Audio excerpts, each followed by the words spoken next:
Giving up anxiety. Anxiety is a problem we all will deal with at one time or another. In the Sermon on the Mount, Jesus said, "Therefore I tell you, do not be anxious about your life, what you will eat or what you will drink, nor about your body, what you will put on. Is not life more than food, and the body more than clothing? Look at the birds of the air. They neither sow nor reap nor gather into barns, and yet your heavenly Father feeds them. Are you not of more value than they?" Matthew 6:25-26. The Greek word for anxious in this passage means distracted.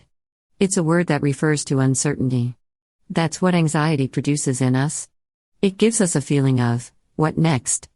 It's a feeling that the rug has been pulled out from underneath us, and we have no idea if we're going to fall, how hard, in what direction, or onto what. The word anxious is also translated as worry in the Bible. For many people, worry has become a way of life. If that describes you, I encourage you to read again the words of Jesus. His words are not a suggestion, they're a command. You may say, "I can't help feeling anxious, I've always been a worrier." I've heard that from many people through the years. My response is, yes you can. There's nothing about a circumstance that automatically creates anxiety. Anxiety occurs because of the way we respond to a problem or troubling situation.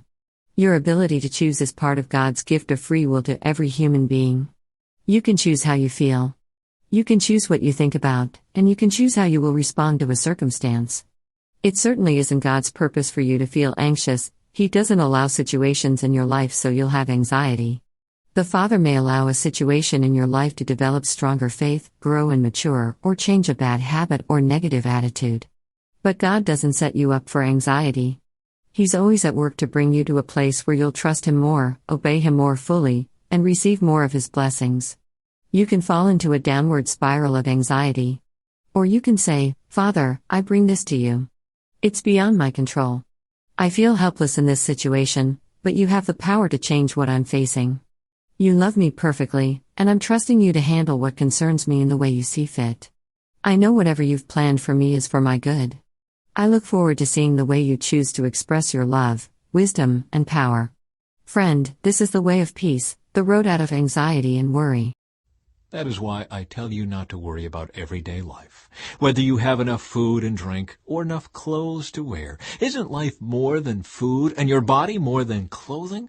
Look at the birds. They don't plant or harvest or store food in barns, for your heavenly Father feeds them. And aren't you far more valuable to Him than they are?